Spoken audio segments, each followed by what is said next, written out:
Hey guys, Professor Bill, Comic Book University, and the Silencer, issue number 5. Okay, no insults, just the art has improved drastically. The art is sick and amazing, just from that first page and on. Oh my God.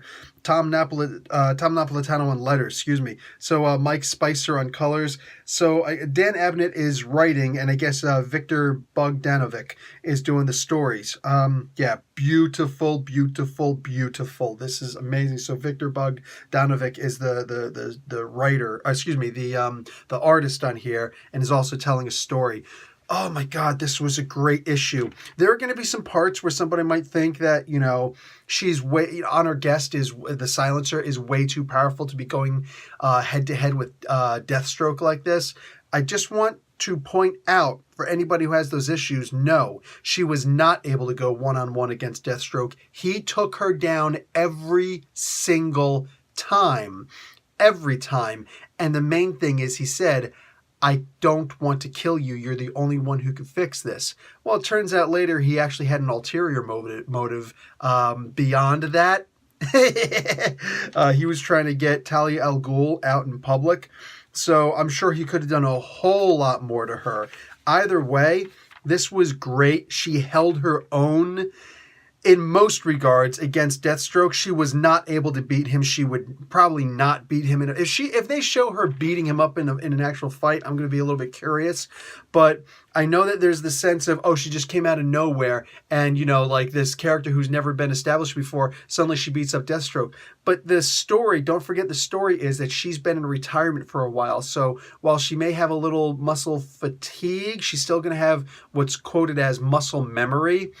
And I know science says there's no such thing as muscle memory, but anybody who's actually done weightlifting, powerlifting specifically, or even like trying to done straight or high kicks in the martial arts, you know that it's hard to disbelieve the idea of muscle memory, because you get right into that immediately and your muscles remember how to do those things, even though it's in your brain. Anyway, this was so good. And the sense that she would come out, she could have been better than Deathstroke. Who knows, before his enhancements. And that's the reason why she's able to hold her own to a degree against him. And maybe when she actually gets all the cobwebs out and she gets back to the place that she used to be at, maybe she will actually be a match for Deathstroke. Would I have a problem with that? No, I absolutely would not. This was great. And to see that she does have flaws, that Deathstroke noticed right away. He knew. It's like, you're reactive. Talia obviously knows you're reactive. She always did the strategic thinking for you, and you let her. You're just more reactive. You're a weapon that she points in the right direction, and you get the job done. Technically, she's getting the job done because she knows how to point you in the right direction. You always did whatever she wanted you to do. Tell me something honestly. How do you think you're going to beat her? But you're the one who has to beat her. You have to think for yourself. Wow, a pep talk from Deadpool why do I keep saying Deadpool? From, you know why. Deathstroke, that actually makes really good sense. Deathstroke is not just a physical beast, he's a mental beast also. He'll think circles around most people. This was a totally awesome comic book. I love the heck out of this. I'm giving this an A. The art is just so bang in your face, man. And the idea that Talia and honored guest, the Silencer, who at this point they don't trust each other at all, not one lick, have to fight with each other against this army that Deathstroke actually brought against her. And Deathstroke is there too, so one wrong move, boom, you're sniped, you're done. Good night, hun. But to make matters worse, Honor's son is right there, Jellybean. He's right there in the diner with her. Oh, man. I'm telling you, this is one of the things that make me compare this comic book with Spider-Man more than, what do you call it? What the heck is his name? Slider? How am I forgetting his name? You know what I'm talking about, though. The guy who does the rifting. You know what I'm saying? Sideways. More than I compare Sideways with Spider-Man.